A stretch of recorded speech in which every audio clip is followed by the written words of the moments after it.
All right. Good morning. Good morning.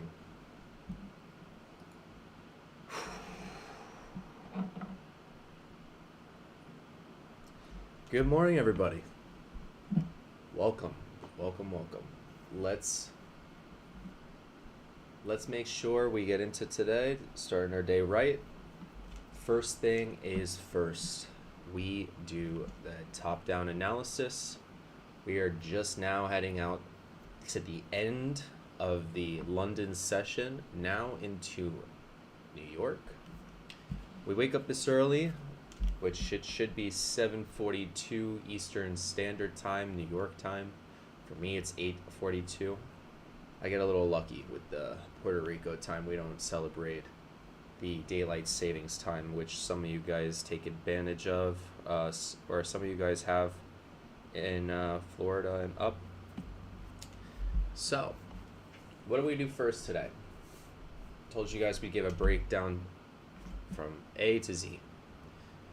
And the breakdown is going to be very simple. Forex Factory starts our day. And the reason it starts our day, it's simple. We just want to see what's going on with the news. And this is the real news, right? Not what you see on CNN or CNNBC, MSNBC, Fox News. That's all biased. Everything that comes out of those people's mouths is a lie. And I try to stay away from lies like that because it's dangerous when you keep that inside of your, inside of your circle. You are what you eat, and that is just some bad news. Okay, all right. So Forex Factory's got some pretty heavy movers today. Anytime we see these red little files next to a major event, what we can theorize is that this is going to move the markets, right? So, with that being said, we got a couple of major events here at 10:45 Eastern Standard Time. Flash Manufacturing PMI, Flash Services PMI. That's actually really interesting. How do we explain flash manufacturing? I like to just know everything about the markets. So a quick Google search here will give us the ideology of behind what is this. So it's an early indicator of manufacturing health released by the SPY Global around the 24th of each month. So every 2 months this is released. Okay, so basically, this is the manufacturing health, the infrastructure of growth inside of the United States. Okay, so it will be important. It's an early economic factor. The politicians, let's say like the Fed uses this as an indicator to help them understand inflation a little bit better. So if we have growth, maybe inflation will come down. We want to show growth in these types of areas. Okay, so there's the description right there. You could take a look at it. I don't bother with it too much of understanding it like from A to Z, but I want to get a brief understanding of like, okay, this is an indicator for manufacturing health, right? It comes out every 2 months. So if today is the 1st, it's the 23rd, then in 2 more months from the 23rd from today, we're going to probably have this event again. Okay, so can we get any information on it? Let's see, aside from this, right? So flash manufacturing is an early indicator of where the PMI figure may settle. This is tough. You know what I love to do that helps me beat a lot of this garbled up TLDR? ChatGPT, right? And watch how I do this. This is so cool. Explain PMI manufacturing PMI like I was a 5-year-old. I mean, right? Because like, how else are we supposed to understand all of these words, these nonsense words?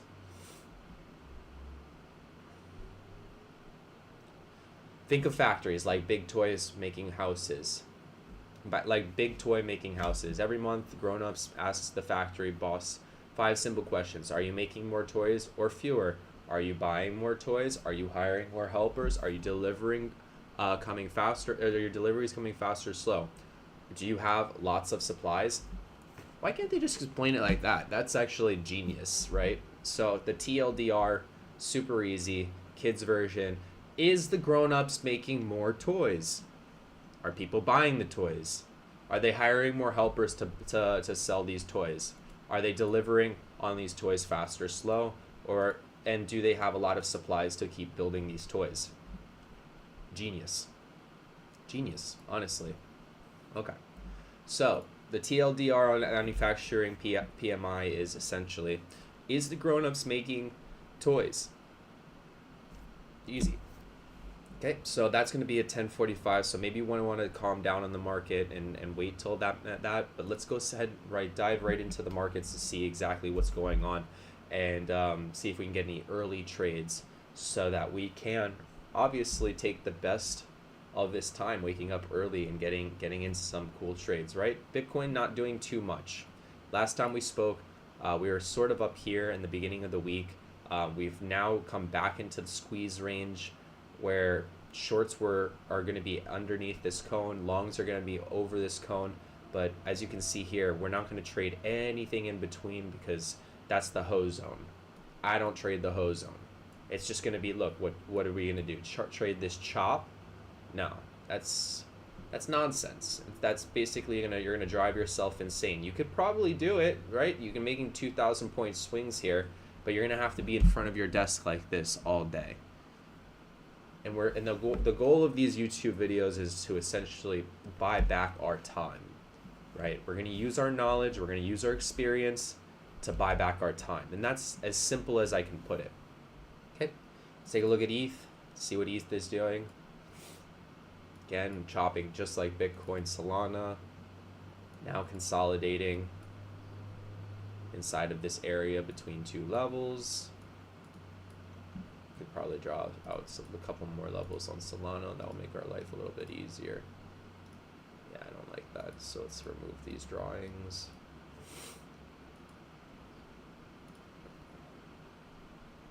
Boom, boom. Boom. Boom. I've already taught you guys how to do these levels this quickly. I just have a lot of practice doing it. Okay. But what the hell? I'll explain it again. This is the last time I'll explain it. Alright, so we do the levels very simply, top-down approach. I use the daily right now, because the daily is probably going to give us the best amount of data to get these levels real quick. I don't like to spend too much time on it. Obviously, if it takes up too much time, then you're most likely going to miss the play. I use these templates that you can have inside of TradingView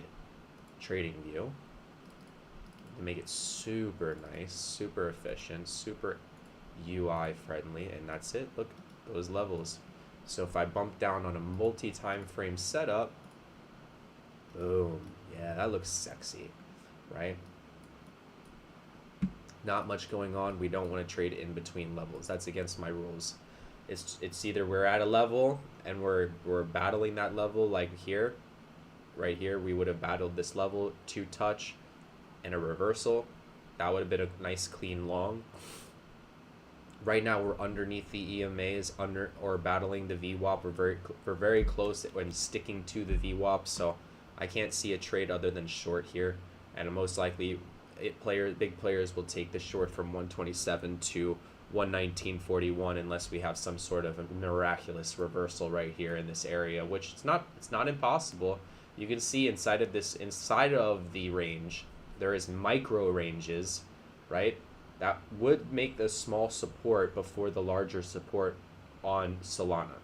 So keep that in mind. I don't know if you want to get crazy, maybe you want to do like a little micro support. I know that there's a button in here that you can do like those dashed lines. Maybe you want to make a little micro support, but that's crazy stuff, man. You could also just do a horizontal ray at this level right there. Boom. That looks sexy. I like that, right? So we have a horizontal ray from the last chart or the last micro support that kind of gives us a little box. I know that you can even do the text style or the style and then make it a little bit thicker. Right here, that's the thickest, and then the lines right here. So micro support right there. That's sexy looking. I like that. I'll keep it on there. And then you can even name it as well, right? Get in the habit of doing things like this, right? Micro support.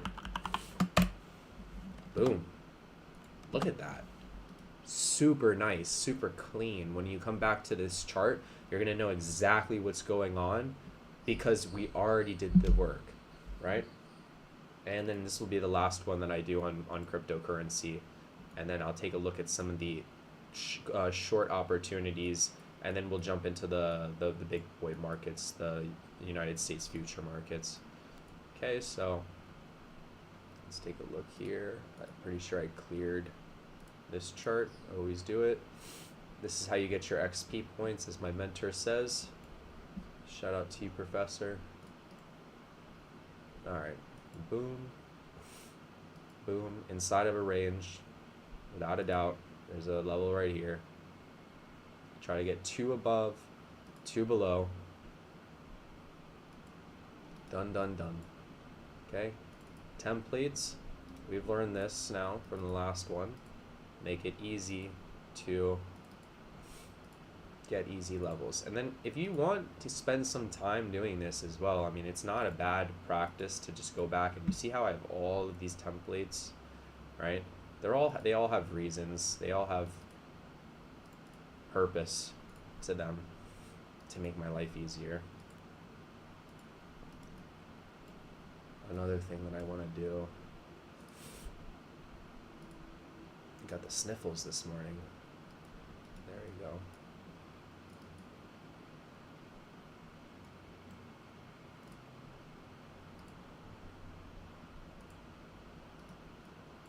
That's just in case we wanna run in the other direction.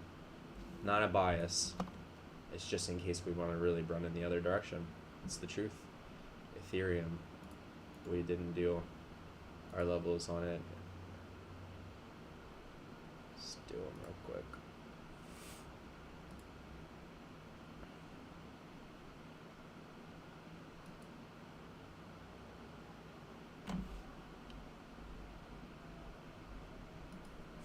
Yeah, I'd say that's about the levels that I would be comfortable or happy with. Wow, I didn't even mean to put that one, but it was really close to a level. It's a little low. I would put it more like right there. Okay. Happy with those levels. They're pretty far apart from each other, so these would be like the farthest levels that we would probably get. But then again, crypto moves slow and it moves big, right? So it's not going to make these huge wild swings. It's just going to have swings, and the swings are going to either be, you know, super volatile. Like check this out. Within like a week, we could easily move, you know, a few thousand points. So that's what I mean. It's like this is more of like a swing strategy rather than doing a day trading strategy on crypto. I'm a big firm believer in spot. So that's always how I've made a bunch of money, especially if you're like a person who works every single day.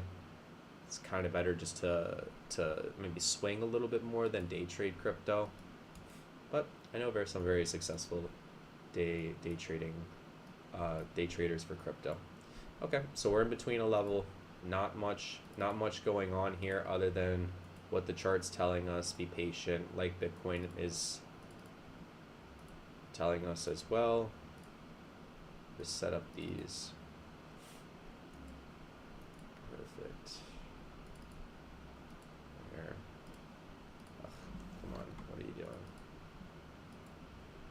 There we go. Perfect. And I'll set this last one up. I got 2 more. See how quickly I'm just going through these levels? Like, it really does not take this much time to go through each one of these. I just went through 4 different tickers. Support and resistance on each one. I kind of got the game plan from Bitcoin. That market is now done. Moving on to the next one. So MNQ. This is the market that's probably going to be affected the most today. As you can see, we're in a parallel trend up after a sideways consolidation between 25,386. I would have taken shorts below the hoe zone, right? What the chart did look like was like something like this a couple of days ago or a day ago. No, it was a couple of days ago because I didn't do live yesterday. Looks something like this. God, sometimes it's difficult to remember where all this stuff is. It's up here. Yep. Okay. Looks something like this. I said I was going to take shorts if we can break the bottom here. But what Trump started speaking, and look what happens. When Trump speaks, things move. So he started speaking at Davos, markets reversed. Some people got in at 125. I remember being in a call, a voice call, and some people were taking longs here when they saw break the 20 and the 50 EMA. That would have been a safe call to jump into those calls for a nice 200-point move, and that is essentially a really good trade inside of the markets. Okay.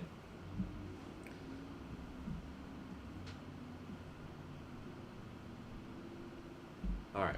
Perfect. So now we're inside of a sideways consolidation back into the range. Not too excited for longs. Like as I said before, if we zoom out and look at the big picture on MNQ, this is just a bigger P3 consolidation. It isn't really something that we need to put all of our eggs in one basket. So risk management says size down here.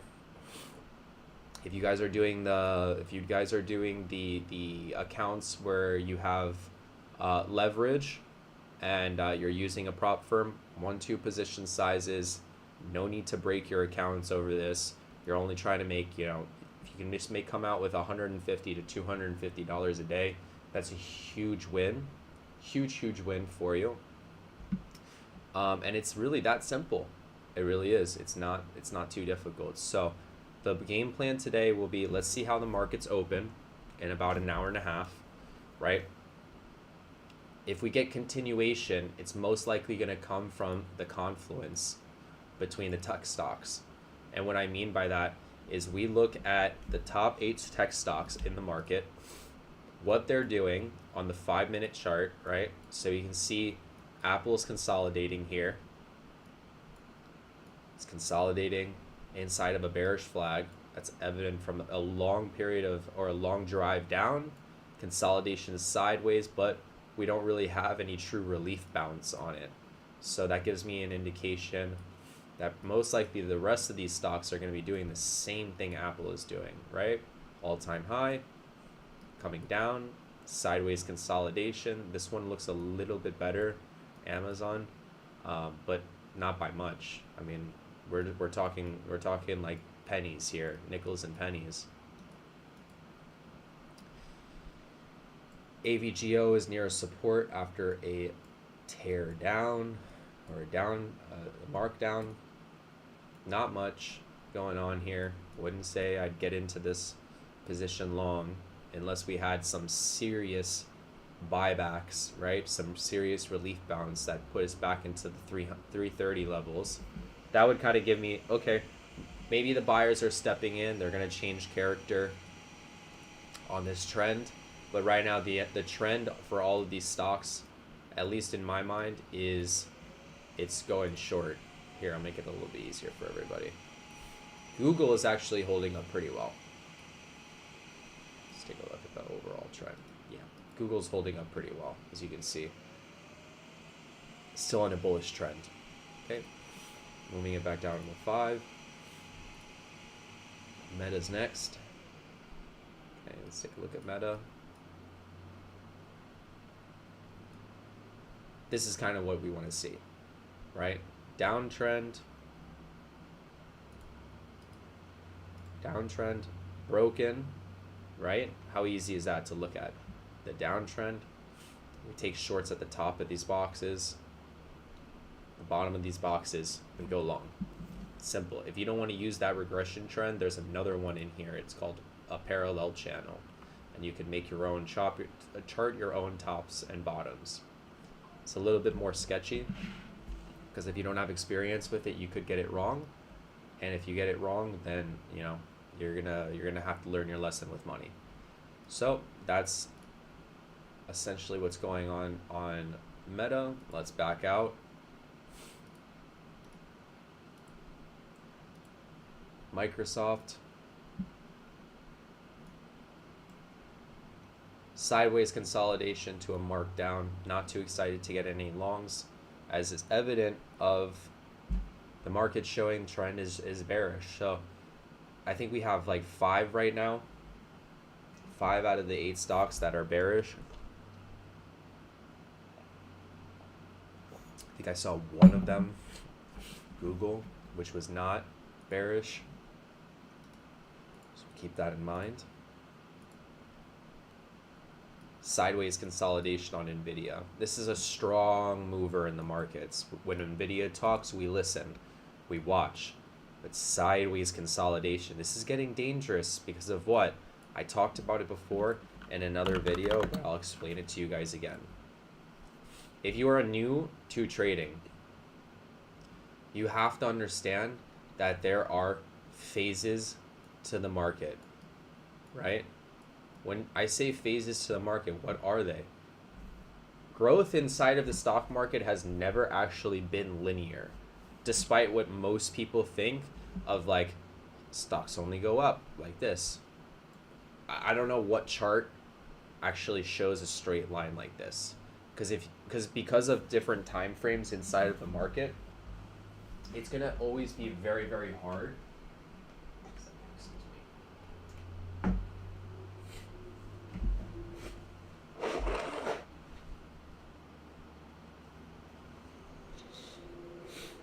Okay, sorry, my nose is pretty bad right now.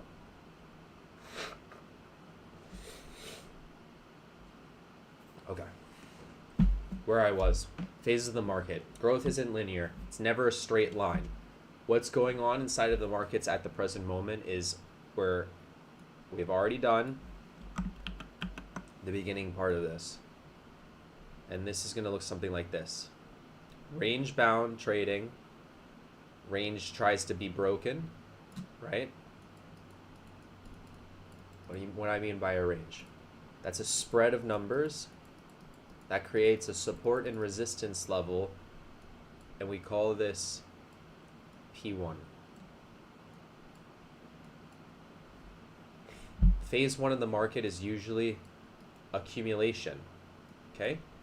I'll mark that down with an A. Phase 1 accumulation is then broken when price breaks out. When we have this breakout here, what do you think is going to happen next? Some people think it just goes right to the moon.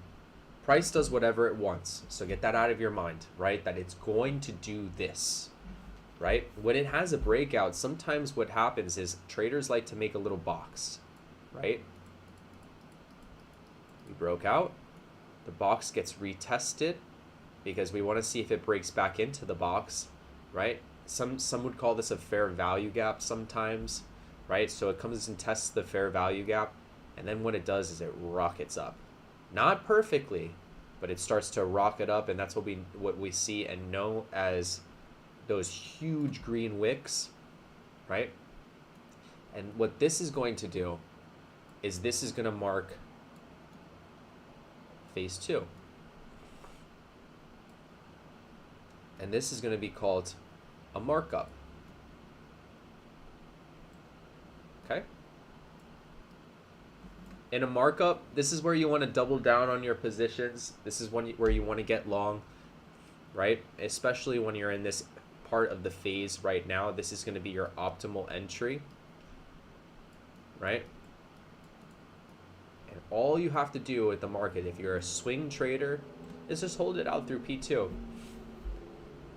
That's all. If you're day trading, what you're most likely going to do is you're going to see levels around here, especially if it has charted data, right? and then you're going to get in and you're going to say, this is my rule set. We're going to buy in the optimal space, and then level 1, level 2, and level 3 is essentially the levels we'll be targeting, right? So if we have a rejection here, you know, maybe we get back into this level right here. Maybe we get into this level right here. It's not a perfect science. Maybe we get into this level here. Maybe we get into this level here, and then we ride the rate wave from level to level. That's how my mentor taught me. It's literally the simplest way that I could put it, right? But at level 3, if we were this high, right? And this is going to be on a larger time frame rather than a smaller time frame. What ends up happening is, oh no, we run out of gas, right? Price starts to become stale at level 3, right? Let's say this is actually an all-time high. I'll teach you something here that maybe you didn't know. If we get to an all-time high and there is no charted data, there are different kinds of investors that you have to follow. When money talks, we listen. At an all-time high, if there is not a catalyst that will continue to drive price, because there isn't, sometimes there isn't, and I'll show you guys a couple examples, pure examples that you're going to be able to use in the future. If we're at an all-time high, what's going to happen is P3 is going to start. P3 is essentially another accumulation phase. Price is going to decide, do I want to keep going higher? If I want to keep going higher, how much? What's the reason I go higher? What are the reason that bulls start to step in on phase 3 and you get your money, you know, pushed a little bit further? Now, in this case and scenario, let's say, for example, we have another sideways consolidation. It starts to squeeze, and then the support is tested. Very important to understand, if we break that support, we don't have a bias saying, oh, it's going to go to the moon, right? At phase 3, there is no moon. This is general money mechanics. There is no moon. There's no such thing. That was created by a degenerate gambler. So get that through your head. No mooning. Get it out. No moon. Okay, so let's go. We broke that support level, right? We came back, we retested it, maybe even a couple of times, but it's a hard wall of support at that point. And now what support gets flipped to is now a support has now become, you guessed it, a resistance. This is what we call a support to resistance flip. I think this is the most intricate part I've ever done on the markets, on phases in the markets, right? Okay, so now what ends up happening, we go back down to that level 2 level, test it. Some traders will get in for a reversal here. Dangerous stuff. I don't know if you guys have ever heard of this thing called catching a falling knife. That's not what we want to do. But what we can do, and what people find very successful in the phases strategy, is they are reversal traders, right? So they know that this will be a hot spot for a reversal. And if it is a hot spot for a reversal, that's okay. Just have your stop loss set a candle wick close below this level, right? So if price continues to drive down, you're not caught without a stop loss. A stop loss will usually be a candle wick close below this